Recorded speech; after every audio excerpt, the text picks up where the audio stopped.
This conference will now be recorded.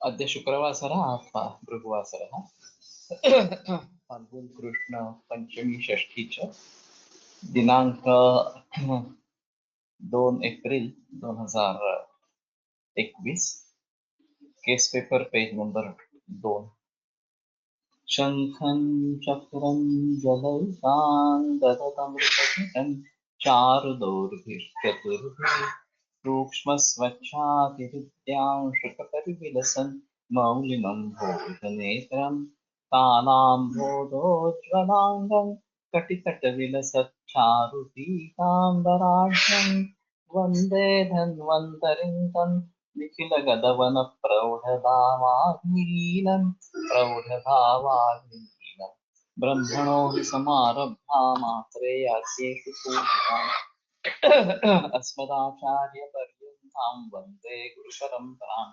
आयुर्वेदरतं वन्दे माधवाख्यं महागुरुम् आयुर्वेदामृतं सर्वं शिष्येभ्यो यः प्रदत्तवान् द्रष्टाज्ञानी दृष्टकर्मा कृतकर्मा तथैव च अध्यापको विश्वश्रेष्ठो महान् संशोधकस्तथा गुणैरेतैः समुदितैः यत्कार्यं प्रतनोति सः समृद्ध्यर्थं हि कार्यस्य वयं न प्रयतामहे सरस्वत्यै नमो यस्याः प्रसादात् पुण्यकर्मणि बुद्धिदर्पणसङ्क्रान्तं जगदध्यक्षमीक्षते आत्रेयं प्रथमं वन्दे आयुर्वेदजगद्गुरुम् आयुर्वेदामृतं सर्वं गृहीत्वा हि सुरेश्वरात् अग्निवेशादिकेभ्यो यत् प्रयच्छत्नि सत्तमः प्रथमं तन्त्रकर्तारम् अग्निवेशं नमाम्यहम्।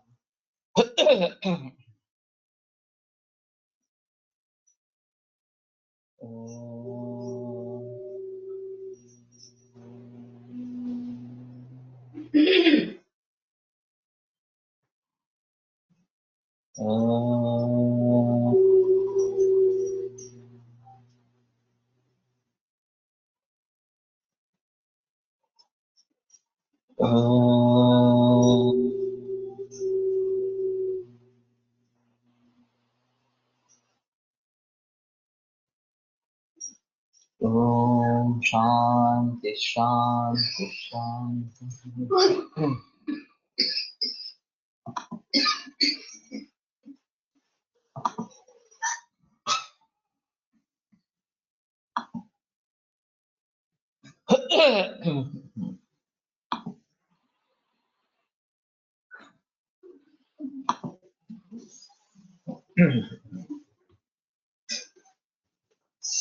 तो हम दिनचर्या के बारे में सोच रहे थे।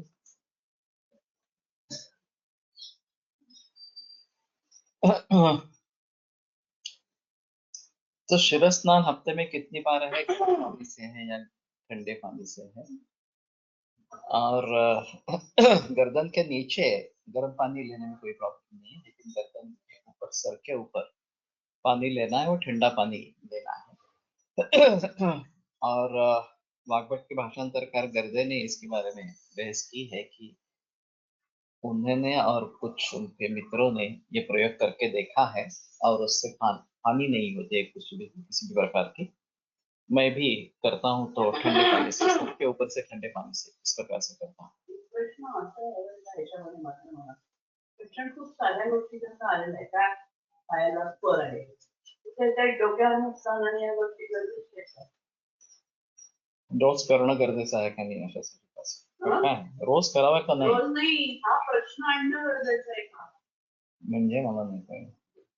पेशंट आलाय तुमच्याकडे, मला पर आहे, त्याचा आणि हिस्ट्री घेताना हा प्रश्न आणायची गरज आहे का? नाही पण स्नान हे गरजेचंच आहे जनरल. स्नान नाही आपण विचारले गेले पाहिजे का? तुला तो मुस्लिम असेल, मला तुझं म्हणणं नाही कळलं आहे. ऐकलं, कळलं मला. म्हणजे पेशंट कसला आहे त्याच्यासाठी तुम्ही हे सगळे प्रश्न विचारणं गरजेचं आहे. जर स्नान रोज नित्यसेवनीय म्हणून पदार्थात सांगितलेला आहे तर केलं जात आहे का नाही केलं जात आहे करणं कळणं गरजेचं आहे.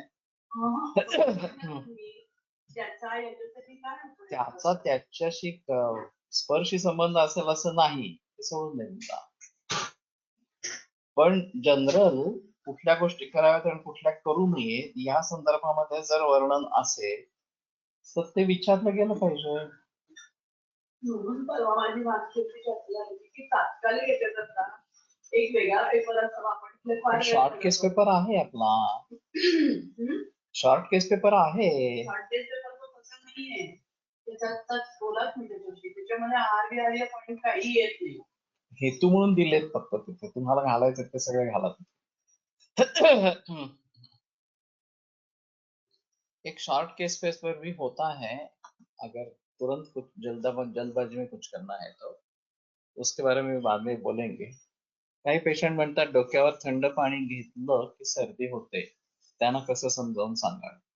तो सिर्फ ये एक ही कारण नहीं रहता कि सर्दी होने का, उसके साथ में उत्पादक हेतु रहते हैं, उनको बंद करेंगे तो ये तकलीफ नहीं होगी.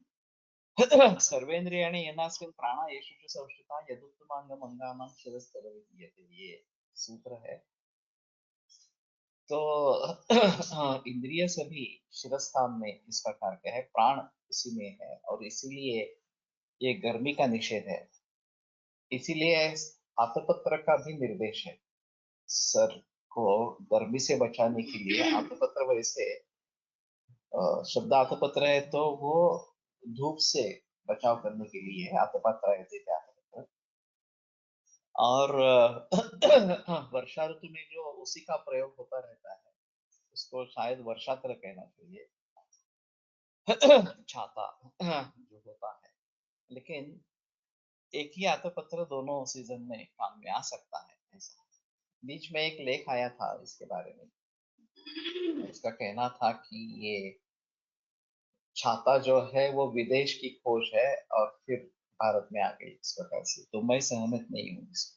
हमारे यहाँ छत्र का निर्देश बहुत पुराना है. तो ये जो भी यूरोपियन कंट्रीज में डेवलप हुई चीज है छाता, वो शायद उन्होंने हमसे ले ली होगी, लेकिन हमने उनसे ले ली है ऐसा कहना मुश्किल इस प्रकार का. लेकिन सातपत्र पदत्राणे विचरे दिगोमात्र दुर्ग, यहाँ आतपत्र का निर्देश है, वर्षात्र का निर्देश नहीं है. तो आतपत्र ही वर्षात्र के दृष्टि से काम में आता है. तो ठंडे पानी से ऊपर से नहाने से सर्दी जुकाम होगा ही ऐसा नहीं बता सकते. जिनको तकलीफ है उनको पहले बंधन रखे, बाद में बाकी सब कारणों को देखते हुए वो हटा देंगे तो प्रॉब्लम नहीं होनी चाहिए. और खाना जो खाना है वो भूख लगने पर खाते हैं या बगैर भूखी खाते हैं. बहुत जगह ऐसा होता है कि मुझे बाहर जाना है, वहां भूख लगेगी और मेरे पास कुछ नहीं होगा ऑप्शन खाने के लिए, तो मैं अभी खा लेता हूँ और फिर बाहर निकलता हूँ. इसकी अगर आदत पड़ जाती है तो उस समय भूख लगने लगती है. खास करके आईटी फील्ड में जो काम करते हैं वो 8 साढ़े 8 बजे निकलते हैं घर से. तो मैं उनको सुझाव देता हूँ कि सैटरडे संडे छुट्टी होती है, उस दिन में ये आदत डालो कि शाम का खाना जल्दी खाने का, 5-6 बजे खाने का. और फिर सुबह तुम्हें 8 बजे भूख लगेगी तो सुबह का खाना पूरा खाना खा के निकलो बाहर से. और टिफिन कैरी करो, लेकिन वो दोपहर 1:30-2 बजे खाने के बजाय 4-5-6 बजे खाओ इस प्रकार से. और वापस आने के बाद अगर भूख है तो देसी गाय का दूध लो. हो खाल्लं जातं. अयोग्यच आहे. अयोग्यच आहे. भूक नसताना खाणं अयोग्यच आहे.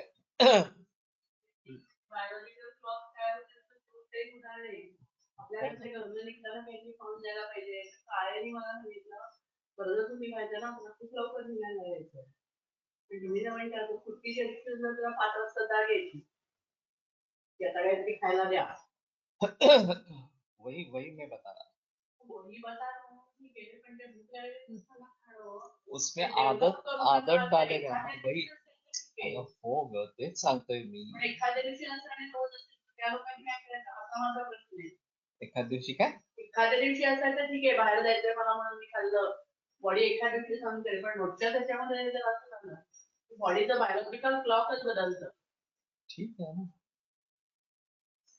शाम का खाना सूर्यास्त से पहले खाना है, ये अहम बात है. बायोलॉजिकल क्लॉक अगर बदल गया तो भी ठीक है, कोई प्रॉब्लम नहीं है. विलास नानल सर सुबह 8 बजे और शाम को 4 बजे खाना खाते थे.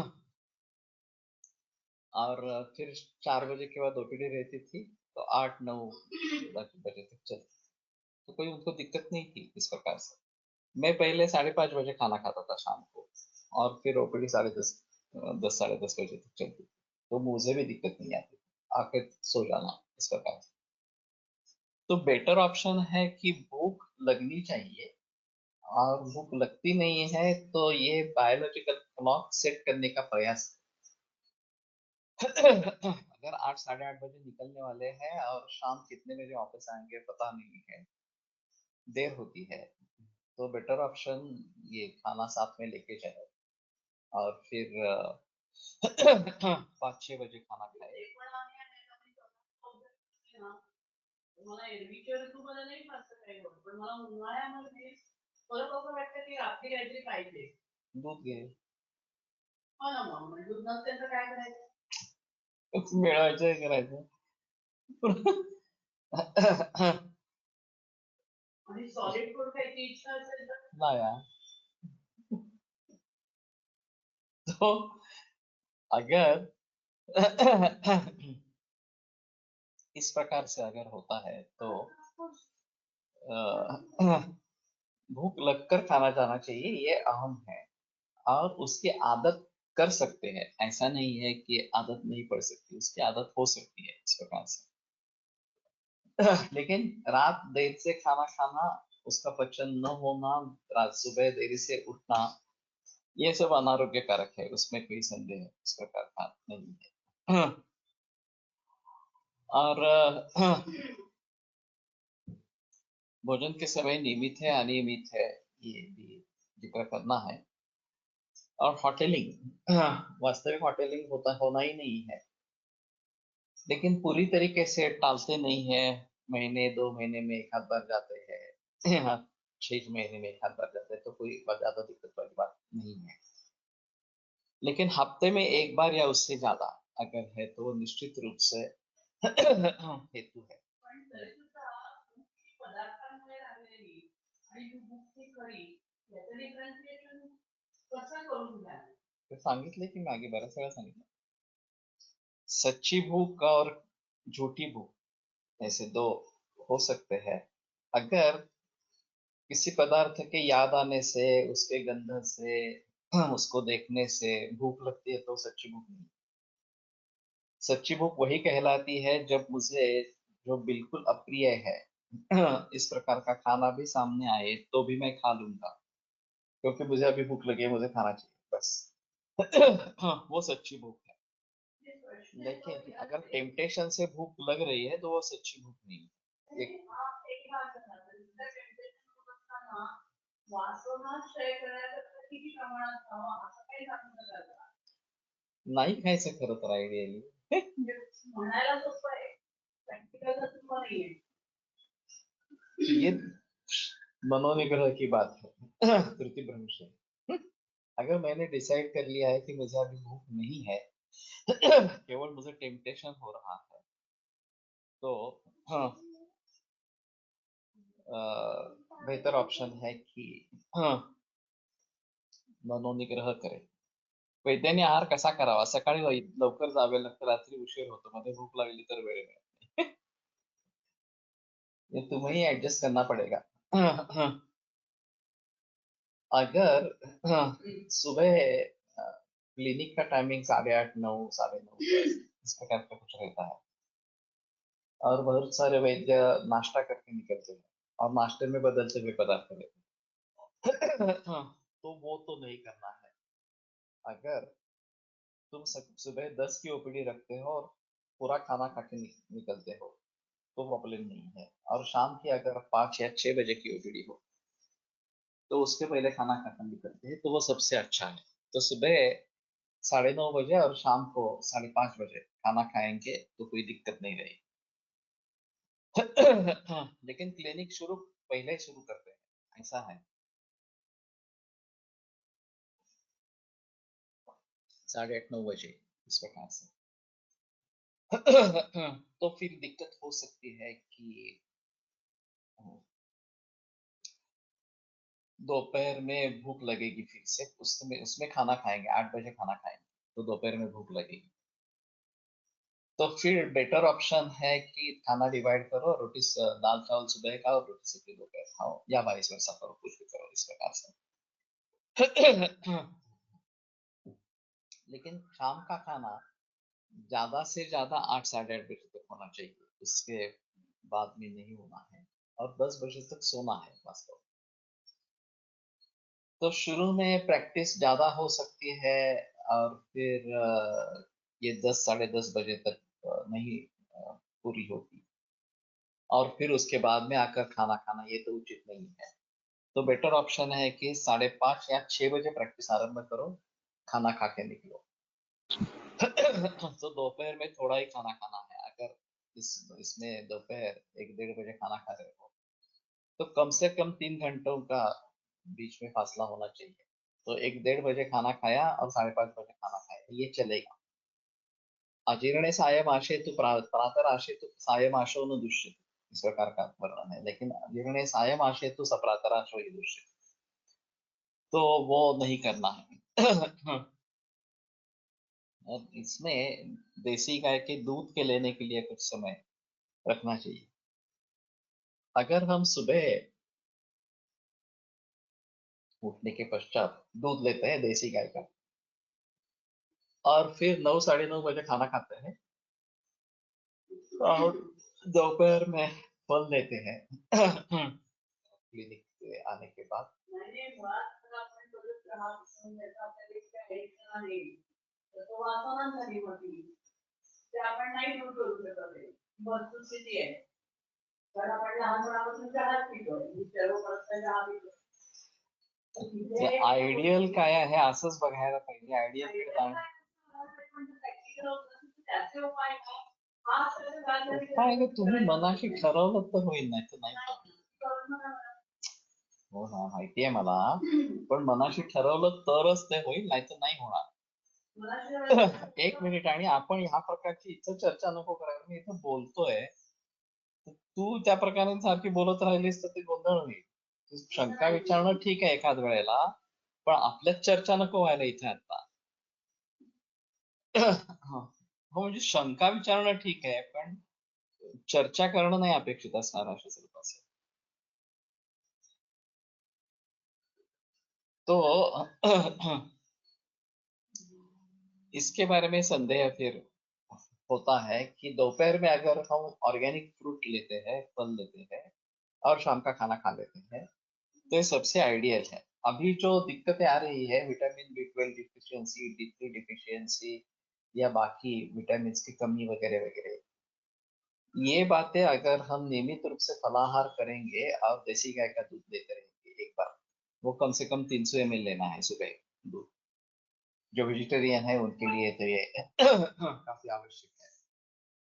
तो ही D3 और B12 की आपूर्ति हो पाएगी, और बाकी विटामिन वगैरह जो है वो फ्रूट्स से मिलेंगे। ताजे फल अगर मिलते हैं तो दोपहर में खाएंगे, और फिर शाम को खाना खाएंगे, और रात में अगर जरूरत पड़ती है तो दूध ले लेंगे। तो ये सबसे आइडियल इस प्रकार का है, और इसके साथ नियमित व्यायाम और योग ये होना है सुबह उठने के बाद। तो ये अगर करते रहेंगे तो भी ठीक इस प्रकार का रहेगा, तो स्वास्थ्य बना रहेगा। और जो भी खाना खाना है वो ऑर्गेनिक ही खाना है या नैसर्गिक खाना है, समय पे खाना है वगैरह वगैरह इस प्रकार से। और चित्तवृत्ति प्रसन्न होनी चाहिए, ये भी एक अहम मुद्दा है। खाते समय तन्मना भुंजित और प्रसन्न मनसा भुंजित, ये दोनों बातें होनी चाहिए।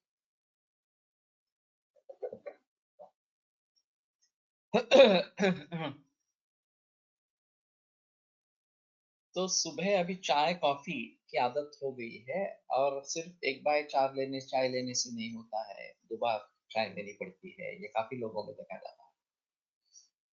और कॉन्स्टिपेशन होता रहता है। चाय लेते हैं तो कॉन्स्टिपेशन छूट जाता है, पर बहुत लोगों में तंबाकू खाने से कॉन्स्टिपेशन रिलीव होता है और ये आदत पड़ जाती है इस प्रकार से। तो इन आदतों से छुटकारा पाना जरूरी है। तो उसमें पचन नहीं होता, ये एक अहम मुद्दा होता है। वेग नहीं आना ये एक अलग चीज है। पचन हुआ है फिर भी वेग नहीं है, और उसको चालना मिलती है चाय से या तंबाकू से, तो वो टालनी चाहिए। लेकिन पहला बेसिक मुद्दा है कि पचन पूरा हो गया हो तो मल बाहर निकलेगा। पचन अच्छी तरीके से पूरा नहीं हुआ हो तो ये नहीं रहेगा। तो फिर मल का स्वरूप कैसा है? वो वेल फॉर्म्ड इस प्रकार का होना चाहिए, पानी में तैरना चाहिए, उसमें दुर्गंध नहीं होनी चाहिए। इन सभी बातों को ऑब्जर्व करना चाहिए। ये अगर ठीक है तो पचन अच्छा है, पचन अच्छा है और फिर भी नहीं हो रहा तो स्निग्धांश कम है क्या ये देखे, या फिर स्टिमुलस इस प्रकार का कुछ चाहिए तो शुरू में गर्म पानी पीकर भी इस प्रकार का स्टिमुलस हो सकता है। लेकिन इसके लिए मानसिकता होनी चाहिए कि मुझे ये बदलाव लाना है इस प्रकार से। तो ये अगर करेंगे तो आगे की बात इस प्रकार की हो सकती है। तो चाय कॉफी ये वास्तव में अच्छा नहीं है, इसमें संदेह नहीं है।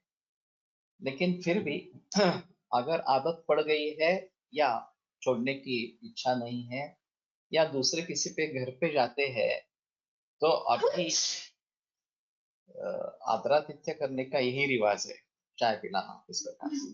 और आपके अगर सामाजिक संबंध ज्यादा है तो ये बात हो सकती है कि आपको टालना मुश्किल हो जाए इस प्रकार से। और वैसे अभी दीक्षित डाइट में बहुत थोड़ा दूध डाल के या बगैर दूध के ही चाय लेनी है इस प्रकार का कहना है। तो लोग उस प्रकार का भी करते हैं या ग्रीन टी लेते हैं, ये भी एक अलग फासला हो सकता है। ग्रीन टी से अगर आप संतुष्ट हो तो वो भी एक अच्छा तरीका इस प्रकार का रहेगा। तो इसके बारे में सोचना है कि हमें परिवर्तन लाना है, ये पहली बात है। और फिर वो परिवर्तन किस प्रकार से लाए उसके बारे में सोचिए।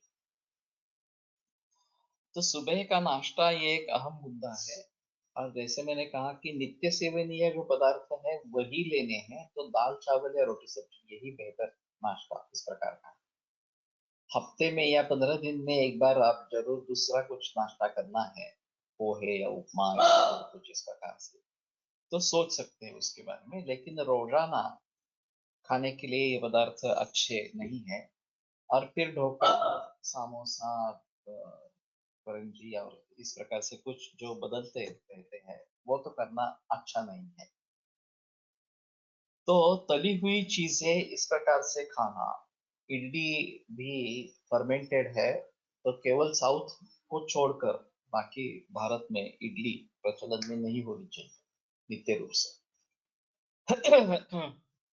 तो साउथ में वो परंपरा से बहुत पीढ़ियों से प्रचलन में है, उनमें कोई दिक्कत नहीं इस प्रकार का। दोपहर से जेवण तो कितने बजे और भूख होती है या नहीं होती है ये भी आवश्यक है। और फिर काम पे है तो टिफिन कैरी करने चाहिए, उसमें संदेह है इस प्रकार की। अभी विदेशों में स्लो कुकर्स आ गए हैं, 4 घंटे या 8 घंटे में पकाने वाले। तो इलेक्ट्रिक पर होते हैं, टाइमिंग सेट होता है उसका। सुबह अगर 8 बजे कुकर लगा के चले जाते हैं तो 4 बजे तक खाना तैयार हो जाएगा, 8 घंटे का इस प्रकार का है। और फिर ऑन ऑन मोड पे रहेगा, शाम 5:30 6 बजे आएंगे तो ताजा गर्म खाना मिलेगा। पुनरुष्णीकृतम त्यजेत ये भी बात बताएगी, फिर से गर्म किया हुआ खाना नहीं खाना। तो पकाते समय जो उष्णता उसमें है उसी उष्णता के समय उसको खाना है। तो उसको टिकाने के लिए ये जो वार्म टिफिन इस प्रकार के हैं जिसमें खाना गर्म रहेगा, इस प्रकार का कैरी करना ज्यादा बेहतर इस प्रकार का। और फिर हमें खाना गर्म इस प्रकार का मिलेगा, लेकिन एल्यूमिनियम फॉइल का इस्तेमाल नहीं करना है। ये भी प्रचलन में है कि एल्यूमिनियम फॉइल होती है, एल्यूमिनियम का उपयोग करने से अल्जाइमर होता है, ये सिद्ध हुआ है, और सेरिब्रल एट्रोफी होती है। तो वैसे भी आगे एल्यूमिनियम बढ़ण्याचा वापर आहे का इस प्रकार का, और खास करके एल्यूमिनियम की कढ़ाई या एल्यूमिनियम का बर्तन दूध गर्म करने के लिए इस्तेमाल में होता है। एल्यूमिनियम के कुकर रहते हैं, उसमें बर्तन कम से कम स्टेनलेस स्टील के बनते हैं। अब स्टेनलेस स्टील के कुकर भी उपलब्ध है, तो बेटर ऑप्शन वो है कि स्टेनलेस स्टील का प्रयोग करें इस प्रकार से। सायंकाल का नाश्ता है, तो ये भी एक अहम मुद्दा रहेगा। बहुत सारे लोग कंपनी में नाश्ता करके निकलते हैं, और शाम को घर आने के बाद चाय लेते हैं, और फिर उसके बाद में 1 घंटे के बाद खाना खाते हैं। तो ये सभी गलत इस प्रकार का तरीका है। वैसे शाम को नाश्ता लेने की जरूरत नहीं पड़नी चाहिए। अगर 1-1:30 बजे आपने खाना खा लिया है और आप रात 8 बजे घर पहुंचने वाले हैं, 7:30-8 बजे, तो शाम का नाश्ता करने की जरूरत नहीं है। तो लोगों को आदत पड़ जाती है, मुझे भूख लगती है वगैरह, मुझे थकान आती है, ऐसा बोलते हैं। तो फिर मैं सुझाव देता हूँ, ये लाजा का बना हुआ चूड़ा, चाहे शादी लाचा या फिर ज्वार की लाया, इस प्रकार लाचा, इस प्रकार से उसके बारे में सोच। की तो जो मंद होणारा कुकर जो आहे 8 तास आणि ते गुरु नाही का उशिरापर्यंत शिजत राहते. ना, गुरु नहीं होता। ढक्कन रखने से गुरु होता है, ये चीज है। पुराने जमाने में ये तांबे का बर्तन रहता था, कोकण में पर्टिकुलरली, उसमें ज्यादा पानी डाल के चावल पकने के लिए रखते थे, और सुबह सिर्फ पेया निकालते थे, उसमें प्रस्तुत हो जाता था उस प्रकार से। और पेया थोड़ा नमक डाल के, थोड़ा हींग डाल के या घी डाल के पीते थे, और चावल वैसे ही पकता रहता था। दोपहर में 12:30-1 बजे वापस आएंगे तो चावल निकाल के वो खाएंगे, तो वो बहुत धीमे गति से पकता है। मंदो यात्रा कर सकता, मंद गुण जो है वो यात्रा कर बताया गया। तो इस प्रकार से मंद आंच पर अगर तपता रहे तो ज्यादा अच्छा रहेगा, इससे प्रॉब्लम नहीं आएगी इस प्रकार से। अभी प्रेशर कुकर का प्रयोग करना है नहीं करना है, इसके बारे में संदेह है, और लोगों का कहना है कि इसमें ज्यादा गुरु हो जाता है इस प्रकार से। काढ़ा सम करते समय भी उस पर ढक्कन ढक्कन नहीं रखना है, वो गुरु हो जाता है, ऐसा कहना है। तो उसी प्रकार से प्रेशर कुकर का प्रयोग टाले तो बेहतर है।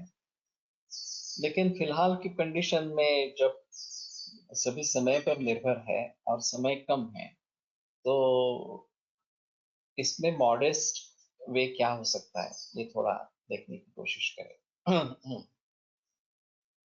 तो जल्दी उठना, ये सभी का एक इलाज है।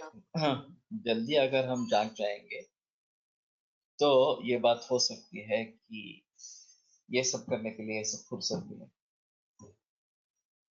तो धीमे आंच पर अगर पकाएंगे तो 15-20 मिनट के बजाय आधा घंटा 1 घंटा लगेगा। वो ठीक है, अगर उतना समय आपके पास है तो प्रॉब्लम नहीं है। मिट्टी के बर्तन में, खुले बर्तन में चावल पकाएंगे तो उसकी टेस्ट भी अलग आती है। 1 घंटा लगता है, हाँ, और थोड़ा देखना पड़ता है बीच बीच में कैसा है इस प्रकार से। लेकिन ये अच्छा तरीका है इस प्रकार से। शिफ्ट ड्यूटी असणाऱ्यासाठी जेवणाची वेळ नियमित कशी ठरवता येईल? मैं उनको बताता हूँ कि जो फैक्ट्री में टाइमिंग सेट है, उसी टाइम को घर पे भी पालो। अगर फैक्ट्री में दोपहर का टाइम 12, 12:30, 1 इस प्रकार का है, तो घर में भी उसी समय खाना खाओ। रात का खाने का समय अगर 8 बजे का है, तो घर में भी 8 बजे ही खाना खाओ। तो ये परिवर्तन पाए, चाहे कौन सी भी शिफ्ट हो, फर्स्ट सेकंड थर्ड कौन सी भी शिफ्ट हो, ये टाइमिंग अगर सेट करते हैं घर का और फैक्ट्री का दोनों का, तो ठीक रहता है। हाँ, तुरीची डाळ कशी शिजवावी? शिट्टी न लावता कुकर वापरला तर मध्यम मार्ग, मालूम नहीं, करके देखना चाहिए, लेकिन पकना चाहिए खाना। पकता है या नहीं पकता है ये देखना चाहिए। तूर की दाल पहले भी पकाते थे, ऐसा नहीं है प्रेशर कुकर आने के बाद ही दाल पकती है, ऐसा नहीं है। ज्यादा दिन देर रखनी पड़ती है। दूसरा एक तरीका है कि पानी में भिगो के रखो, शायद सुबह भिगो के रखे हो या रात में भिगो के रखो, तो भीगने के बाद 1-2 घंटे भी अगर भिगोगे तो जल्दी पक जाती है। तो ये एक तरीका है इसमें। कुछ लोग थोड़ा तेल और हल्दी नमक इस प्रकार का डालते हैं पाचन होने के लिए, तो वो भी एक तरीका हो सकता है, शिफ्टी न लावता.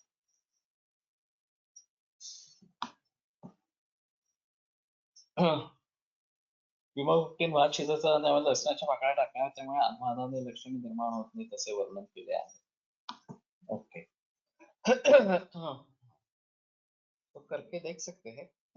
और थोड़ा ऋतु का भी लिहाज रखना चाहिए कि ये वर्षा ऋतु ठंडी के मौसम में अच्छा है, लेकिन ग्रीष्म और शरद इसमें लहसुन डालना ठीक रहेगा नहीं रहेगा, ये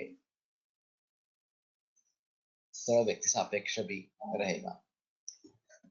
वैसे अजवाइन भी डालते हैं इस प्रकार से, जीरा डालते हैं. रात्रीच्या वेळेस जेव्हा मी तिथं 2 केसेसमध्ये असा अनुभव घेतला. नवसेच होत्या आणि त्यांना प्रेग्नन्सीसाठी ट्रीटमेंट होतं. जोपर्यंत नाईट शिफ्ट्स आहेत ना, तोपर्यंत प्रेग्नन्सी राहिली नाही. आणि जरी इम्प्लांट केलं तरी सुद्धा प्रेग्नन्सी टिकली नाही.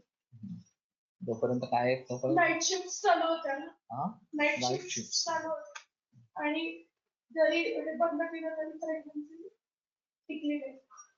आणि मग थांबलं, नंतर झालं का?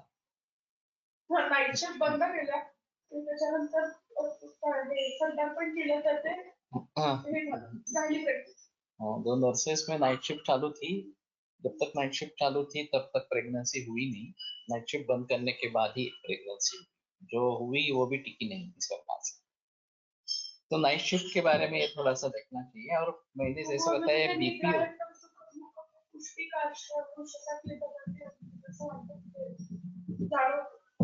पुरुषता क्लिबता पण आहे ना.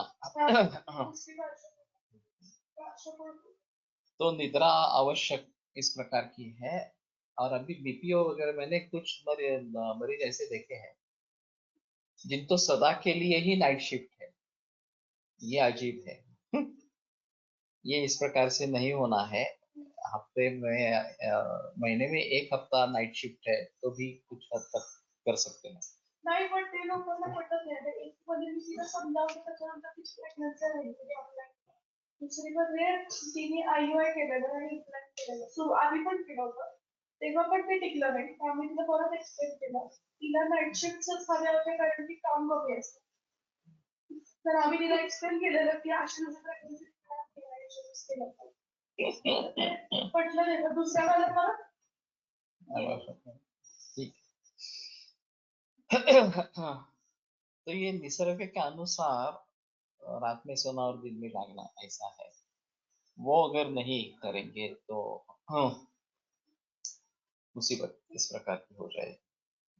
तो ये आवश्यक है. बीपीओ वगैरह में ऐसे इंडस्ट्रीज है कि जिसमें रात भर जागते रहते हैं. और या फिर अमेरिका बेस्ड या जो आईटी क्षेत्र है, पहले वो भी चलता था मेडिकल ट्रांसक्रिप्शन, वो भी ऐसा ही चलता था, पूरा रात भर चलता था. अभी भी होगा मालूम नहीं इस प्रकार से. कुकरला काही जरा शिट्टी न लावता झाकण लावावे. रबर ओला करून गॅस फास्ट ठेवावा. वाफेने झाकण ताडताळायला लागले की गॅस बंद करून हळू शिट्टी लावावी. म्हणजे मग त्यात वाफेने अन्न शिजते, शिट्टी न वाजता. मतलब जो है वो सीटी बजने का है या नहीं, ये एक अलग चीज है. उसमें खाना पकेगा या नहीं पकेगा, ये एक मीडियम तरीका है कि रबर ओला करून गैस फास्ट ठेवा. और फिर जब भाप से इसमें आवाज आने लगती है तो गैस बंद करके सीटी लगानी है. ठीक है, करके देखेंगे.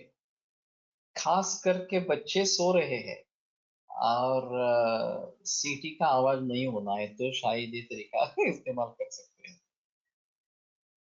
दाल रात्र भर भिगो के फिर सुबह बगैर सीटी पक जाती है दाल। हाँ ठीक है।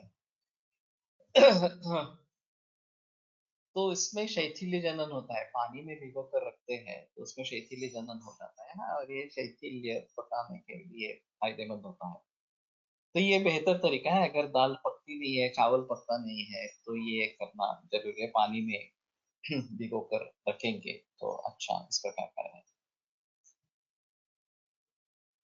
तो वाफेच्या प्रेशरने शिजत असल्याने ते देखील गुरुच होईल, ये अलग चीज है, क्योंकि कुकुल कर्पर भ्राष्ट कंदंगार विपाचिता, इसमें कुकुल का अर्थ एक बाष्पस्वेद है और उससे जो बनेगा वो सबसे गुरु। तो इसमें तो ये स्पष्ट निर्देश है। तो इस प्रकार से अगर बाष्पस्वेद, चाहे चावल दाल हो या इडली हो, बाष्पस्वेद से अगर कर रहे हैं तो ये प्रॉब्लम हो सकती है। मिट्टी के बर्तन में अच्छा है, उस पर कोई संदेह नहीं है। हो तो, लेकिन फिर भी अगर अच्छी चीज नहीं है तो साथ में नहीं बनाना है उसका। उघड्या भांड्यात शिजवलेले उत्तम, वही है, लेकिन पकने के लिए समय देना चाहिए उसमें, ये सबसे अहम मुद्दा है। तो जितना समय पर्याप्त उसके लिए है वो देना ही है, तो फिर ये अच्छी तरीके से पक जाएगा। हाँ। और वैसे मिट्टी का बर्तन प्रयोग में लाना भी अच्छा है, तो जहां तक हो सके मिट्टी के बर्तन का प्रयोग करें, अच्छा है। तो रात्रि का भोजन कितने बजे होता है? और वो देरी से नहीं होना है, ये बात बतानी बहुत जरूरी है, और रात में जल्दी खाना है और जल्दी सोना भी है, इस प्रकार से। भांड्यावर थोडे उघडे झाकण दिले तर देखील लवकर शिजते। हाँ, लेकिन ये सब देखने की चीजें हैं किस प्रकार से करेंगे। ढक्कन रखते हैं और वो भी लूज रखते हैं कि भाप निकल सकती है उसमें से, तो भी ठीक इस प्रकार का है। रसांची आवड नावड, गोड आंबट खारट तिखट कडू तुरट, ये हमारे लिए एक अहम मुद्दा इस प्रकार का है। आहार रस प्रधान है, और फिर किस रस का प्राधान्य से सेवन किया जाता है उसके ऊपर जो दोष संचय प्रकोप होने वाले हैं शरीर में, वो निर्भर इस प्रकार का रहता है। ज्यादातर देखा जाता है कि मधुर, अम्ल, लवण और कटु, ये चार रस ज्यादा प्रयोग में लाए जाते हैं, और तिक्त और कषाय ये ज्यादा प्रचलन में नहीं होते हैं। फिर भी उसमें भी कटु रस, लवण रस ज्यादा खाने वाले लोग ज्यादा दिखते हैं, खट्टा खाने वाले, अम्ल खाने वाले भी ज्यादा दिखते हैं, और मधुर वाले विशेषता बालक इस प्रकार के दिखते हैं। और कुछ लोग तिक्त रस का भी अतिरिक्त इस प्रकार से करते हैं, उपयोग करते हैं। कषाय रस से उसमें ज्यादा संबंध नहीं दिखाई देता। यहाँ पुणे में पाचोड़ा वेठोबा के नजदीक एक पुंतांबेकर नाम के वैद्य थे। हाँ, और रस चिकित्सक थे। तो कोलटकर सर ने एक दिन मुझे बताया कि उनको कुछ कागज पहुंचाना है, तो मैं सेकंड ईयर में था, तो मैं कागज लेकर उनके पास गया। उनके सामने एक मरीज बैठा था और उसको समझा रहे थे कि तुम्हें सर्दी जुकाम की शिकायत है, और तुम मधुर, मीठा, खट्टा और नमकीन ये ज्यादा खाते हो, और कड़वा वगैरह नहीं खाते हो, तो इसलिए कब बढ़ता है, तो तुम ये सब खाना बंद करो और हर रोज करेला की सब्जी वगैरह ऐसा कुछ खाओ, तो तुम्हारा कफ कम हो जाएगा। तो मुझे बड़ा आश्चर्य लगा कि मैंने किसी वैद्य को इस प्रकार से बताते हुए नहीं देखा। और वो फिर आरोग्यवर्धिनी संशमनी वटी इनका प्रयोग करते थे। तो इसमें थोड़ा सा देखना इस प्रकार का पड़ेगा। तो मैंने कोलटकर सर को बताया कि ऐसा ऐसा मैंने देखा, तो बोले हाँ वो रस चिकित्सक ही है, और कौन से रस का ज्यादा प्रयोग हुआ है, उनको कैसे कम करना है, दूसरे प्रतिद्वंदी रस कैसे देने हैं। सुश्रुत में इसके लिए एक अध्याय है रस प्रतिद्वंदी। तो किस रस का ज्यादा सेवन होने से उसका प्रतिद्वंदी रस कौन सा है, ये देखना चाहिए और फिर उसका प्रयोग करना चाहिए। वेणुमाधव शास्त्री कहा करते थे कि आहार सबसे नजदीकी मामला है, औषध से पहले भी आहार का विचार करना चाहिए।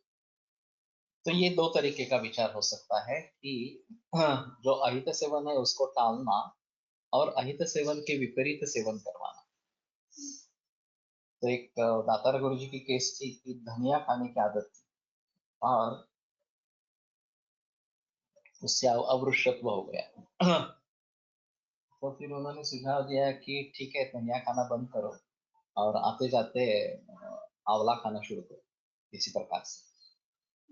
और वो करने पर वृषत्व वापस आ गया। तो एक बहुत अच्छा सिंपल उदाहरण है कि हम किस प्रकार से इसके बारे में सोच सकते हैं और उसके विपरीत चिकित्सा किस प्रकार से कर सकते हैं। हरीश पाटणकर सरांनी सांगितलं की लवणाचं सेवन होतं आणि खालीचं होतं त्याला ते कशात म्हणून हरिमध्ये दिली आणि त्याने उपयोग झाला। लवण अति सेवन से बालों के प्रॉब्लम होते हैं तो उसमें हरितकी काम करती है, ऐसा कुछ अनुभव है। लेकिन ये आपत्तन होना चाहिए। त्याला मधुर रस चिकित्सा देऊन परत त्याला पण मधुर रस अति सेवनामुळे परत उठायला लागलं, तर त्याला पित्तगुरुत वापरलं। मधुर महातिक्तक नाही पित्तक वापरलं। मधुर रस उपयोग चांगला होता। तिक्ते का इस प्रकार से मैंने प्रयोग नहीं किया है कि मधुर रस का सेवन ज्यादा है इसलिए तिक्त रस देना है तो तिक्त की बरकत देंगे, इस प्रकार से भी हो सकता है। If we keep dal in water overnight, is it not like fermentation, दोषकर रक्त दुष्टिकर? लेकिन नहीं कह सकते। फर्मेंटेशन उसमें जब अम्ल भाव आ जाता है तो वो फर्मेंटेड नहीं। बेहतर ऑप्शन है कि 2-3 घंटे ही भिगोए। ये इडली डोसा वगैरह जो बनाते हैं उसमें फर्मेंटेशन हो जाता है, उसमें अम्लत्व आ जाता है।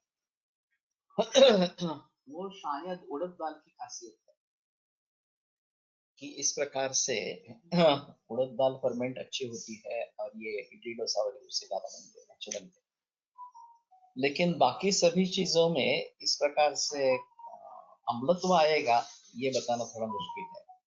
अब ये अप्पे वगैरह बनाते हैं उसमें भी थोड़ा खट्टापन आता है, इसमें चने की दाल इस प्रकार की रहती है तो, लेकिन उड़द भी रहता है उसके साथ में। तो ये थोड़ा सा उड़द दाल की विशेषता इस प्रकार की लगती है मुझे। बाकी सभी चीजों में उतना फर्मेंटेशन नहीं आएगा, तो कर सकते हैं। मैं तो सुबह उठने के बाद तुरंत दाल भिगो दे और फिर पकाए, वो भी बेहतर ऑप्शन इस प्रकार का है। तो कौन से रस पसंद है ये एक चीज, और उनका सेवन ज्यादा मात्रा में हो रहा है ये भी देखना बहुत जरूरी इस प्रकार का रहेगा। और इसका पता जो उससे बने पदार्थ हैं उनके द्वारा चलेगा कि इसमें हमने मधुर स्कंद, अम्ल स्कंद, कटु स्कंद वगैरह इस प्रकार से दिए हैं और उसमें जो पदार्थ है उनके बारे में एक लिस्ट दी है। फिर भी इसमें कुछ एडिशंस हो सकते हैं, ये हमने प्रायः उपयोग में ज्यादा आने वाले जो है वो उन चीजों का जिक्र किया है और उसके आधार पर मधुर सेवन ज्यादा है, अम्ल सेवन ज्यादा है, इसके बारे में सोच सकते हैं। इंस्टेंट ढोकला और इडली खावी का मालूम नहीं है, इंस्टेंट बनता है तो प्री फर्मेंटेड होता है। जो आपको फ्लोर मिलेगा उसका इंस्टेंट का, वो अगर पहले से ही प्रिपेयर करके पाउडर फॉर्म में बना लिया है तो ये फर्मेंटेड ही रहेगा इस प्रकार से। लेकिन अगर खुद ही बनाते हैं घर पे ही इंस्टेंट इस प्रकार से, तो शायद दिक्कत नहीं होनी चाहिए। आम्ही जिथे जिथे बेसन हरभरा डाळचा वापर असतो तिथे सर्व ठिकाणी बेसन म्हणून मुगाच्या डाळीचे पीठच वापरतात। हमारे घर में भी है ये प्रचलन। लेकिन मुझे थोड़ा सा ऐसा लगता है कि ये वात प्रकोपक है, ये हमारे दिमाग में इतना बैठ गया है बेसन, तो उसका प्रयोग नहीं करना है। गुरु है और फिर भी वात प्रकोपक है। इस प्रकार का चणक का भी फायदा होता है, विशेषतः प्रतिष्ठा वगैरह में, तो हमें उसमें चणक यूज इस प्रकार के करेंगे तो खायचा सोडा आणि लिंबू सत्व वापरतात। तो ठीक है, तो फर्मेंटेशन के लिए कुछ ना कुछ इस प्रकार का चाहिए। अभी बेकिंग सोडा सभी जो बेकरी प्रोडक्ट्स है इसमें बेकिंग सोडा इस प्रकार का रहता है और उससे फर्मेंटेशन में सहायता मिलती है। साइट्रिक एसिड वापरतात ते योग्य, लेकिन मेरे ख्याल में जो साइट्रिक एसिड के प्रयोग के बजाय लेमन का ही डायरेक्ट प्रयोग करें अगर उससे हो सकता है, वो बेटर ऑप्शन, नेचुरल जो है ऑप्शंस वो बेटर इस प्रकार के रहेंगे। तो फिर परंपरा से चले वो ज्यादा बेहतर इस प्रकार का है। कभी एक आध बार आप करते हैं तो कुछ प्रॉब्लम नहीं होनी चाहिए, लेकिन ये अगर रोजाना शुरू हो जाए तो तकलीफ वाली बात इस प्रकार की होगी। हाँ, तो कौन से रसों का कितना सेवन है ये देखना जरूरी है। मोयोलेले एक बात बताते थे, हाँ, कि 3-4 रोटी और थोड़ी सब्जी ऐसे खाने वाले कुछ लोग होते हैं, और 2 रोटी और बहुत सारी सब्जी ऐसे खाने वाले लोग होते हैं।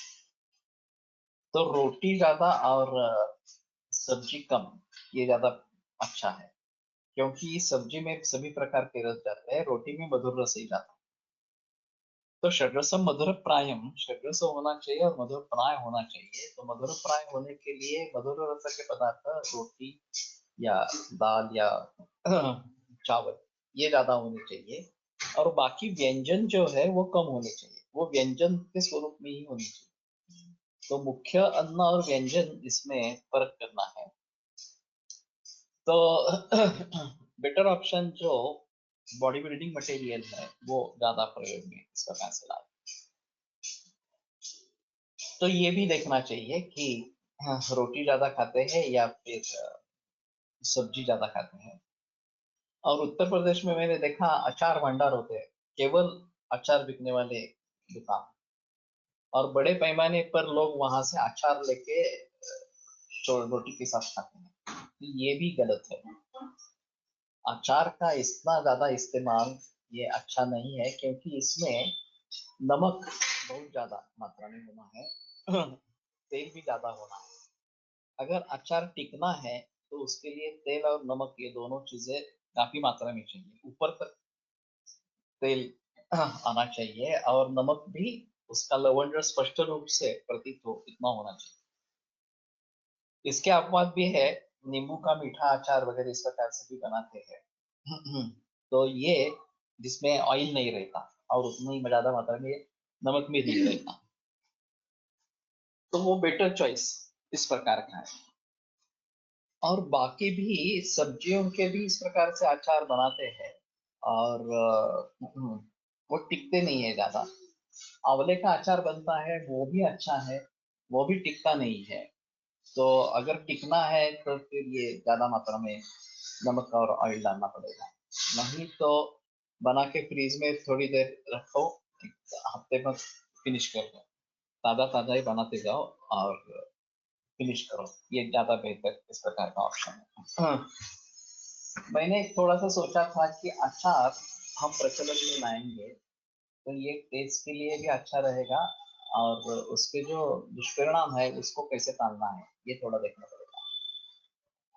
तो करेला का अचार ये भी हो सकता है, हल्दी का अचार ये भी हो सकता है, या हल्दी और आंवला इस प्रकार का अचार ये भी हो सकता है। तो उसमें थोड़ा सा R&D करना पड़ेगा ये टिकाऊ कैसे बनेंगे।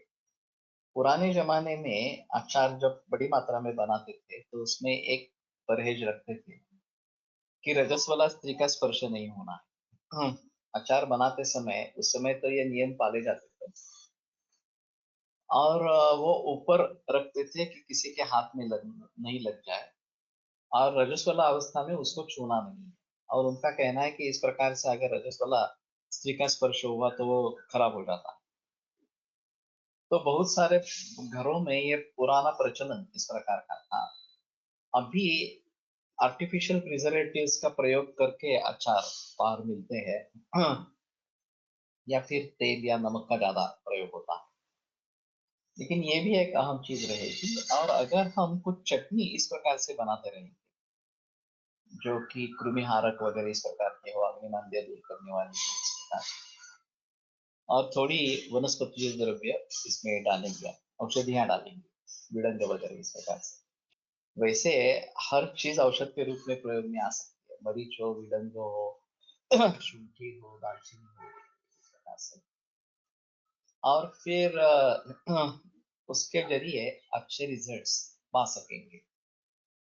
तो मैंने ये सोचा था कि इस प्रकार से अगर कुछ करते हैं तो एक फूड इंडस्ट्री डेवलप हो सकती है, लोगों को ये सब चाहिए। और फूड प्रोडक्ट्स इस प्रकार से अगर बनाएंगे तो ज्यादा बेहतर इस प्रकार का रहेगा। अभी ये कसूरी मेथी वगैरह वगैरह इस प्रकार से अभी एक दूसरा प्रचलन में है फ्रीज ड्राइड आइटम्स इस प्रकार से। और उनका कहना है कि ये टिकते हैं 2-2 बरस तक, उसकी शेल्फ लाइफ रहती है, और फिर बाहर फ्रीज में रखने की भी जरूरत नहीं है। हम हल्दिया और आंवला के अचार बनाते हैं, ठीक है, लोटचे नित्य सेवनीय असावे का, वैसे नहीं कह सकते कि नित्य सेवनीय होना है। तो उसके दोषों को टालकर अगर हो सकता है तो ही बात इस प्रकार की बन सकती है। तो एक फ्रीज ड्राइंग टेक्नोलॉजी एक अलग टेक्नोलॉजी है। अभी यहाँ पे इसमें जो अपामार्ग तंडुल है उसकी खीर बना के फ्रीज ड्राई करके पैकिंग करके बेचते हैं, और उसमें सिर्फ पानी डालेंगे और पकाएंगे तो 5 मिनट में पक जाती है, और वही टेस्ट आती है जो खीर बनाते समय टेस्ट थी, वही टेस्ट आती है। ऐसा उनका कहना है, 2 बरस का शेल्फ लाइफ है। लेकिन ये फ्रीज टाइम टेक्नोलॉजी के बारे में पता नहीं है, उसके फायदे या उससे कोई नुकसान होता है क्या इस प्रकार से, लेकिन इसके बारे में सोच सकते हैं। हम जब डायटेटिक्स का कोर्स चलाते थे तो आहार का औषध के रूप में कैसे डिस्पेंस कर सकें ये एक बार सोची थी। और उसमें एक मुद्दा था कि तड़का लगाते समय उसमें औषधियां डाल, तो ये कम मात्रा में होगी तो पूरे पदार्थ में घुल मिल जाएगी, चाहे हम सब्जी बना रहे हैं चाहे दाल बना रहे हैं। तो उसके साथ में पूरी देनी है और उसको बोलना है कि सब्जी बनाते समय या दाल बनाते समय तड़का में डाल। एक जो सम्मूर्छना की संकल्पना है, तैल सम्मूर्छना की, तेल के साथ गर्म करने से उसके प्रॉपर्टीज उसमें आ जाते हैं, तड़का में भी वही सोच है। तो ये जो हम सरसप या हरिद्रा या हिंग वगैरह वगैरह तड़का में डालते हैं, तेल गर्म करके उसमें डालते हैं, तो उस सभी के संस्कार उसमें हो जाते हैं। और ये खास भारतीय पद्धति है। विदेशों में तेल का इस्तेमाल होता है वो सैलड ड्रेसिंग के लिए होता है, कच्चा ही तेल इस्तेमाल करते हैं, खास करके ऑलिव ऑयल। लेकिन वो कच्चा इस्तेमाल करते हैं, गर्म नहीं करते। तो हमारे हिसाब में तेल गरम करना, उसमें ये तड़का लगाना, ये बहुत जरूरी इस प्रकार के तेल के दोषों को दूर करने के लिए इस प्रकार से। अपामार्ग तंडुल काय नावाने मिळतात अपामार्गचे बीज असते का तंडुल? यस, बीज असतं, बीज होता है, दिखते हैं तंडुल जैसे ही दिखते हैं। और वर्षा ऋतु में इसका संकलन होता है। इसमें कांटे हैं तो संकलन थोड़ा डिफिकल्ट है, लेकिन ये खास करके क्षुधा कम करने के लिए आए हैं। ये जो भस्म का रोग है उसके लिए यापामार्ग तंतुलक्षी इस प्रकार का बताया गया है। तो ओबेस पेशेंट्स में ये फ्रीज राइड अगर उपलब्ध कराते हैं और सुबह के नाश्ते के लिए वो खीर लेनी है तो उनकी क्षुधा की शांति होती है और वजन भी नहीं बढ़ता या फैट नहीं बढ़ता। तो उस दृष्टि से उसको मार्केट किया गया है। व्योषादि सत्तू का मैं प्रयोग करता आ रहा हूँ, ये मैंने अपामार्ग तंडुल का ज्यादा प्रयोग नहीं किया। मिळता है मुठाळांचा आहे त्यांच्या कंपनीचा। तो फ्रीज राइड इस प्रकार का खीर उनका है इस प्रकार से। तो पण अति याच्या व्यतिरिक्त अपमार्ग तांदळाचे आणखी उपाय काय? देखना चाहिए, मुझे पता नहीं है, लेकिन इसके लिए तो आया है। नहीं, अपामार्ग बीज आहे शिरोवेरचना। पण बीज अजून वेगळं काय आहे? नाही, म्हणजे तेच असणार खरं तर।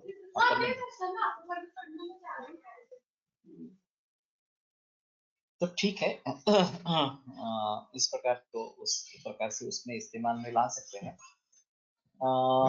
कल मुझे एक बार याद दिलाना, मैं फूड इंडस्ट्री के बारे में बोलूंगा।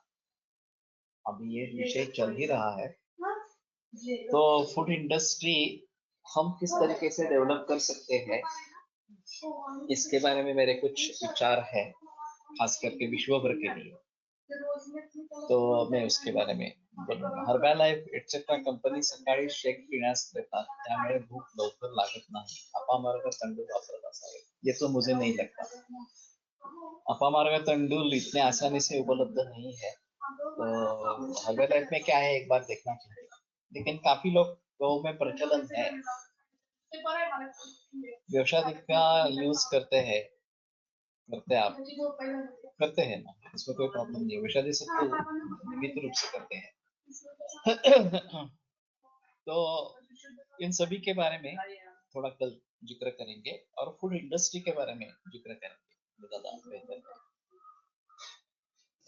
आयुर्वेद प्रकांडो शल्यतंत्र प्रधानः शिष्येभ्यः शाश्वतोऽयं निखिलजनकृपा व्याप्तचित्तेन येन आयुर्वेदस्य वाञ्छन् पुनरपि भुवने कांश सुष्ठु प्रतिष्ठां श्रेष्ठं धन्वन्तरिन्दं प्रणमति च सदा वैद्यवर्गो हि नूनं वैद्यवर्गो हि नूनम्। ऐका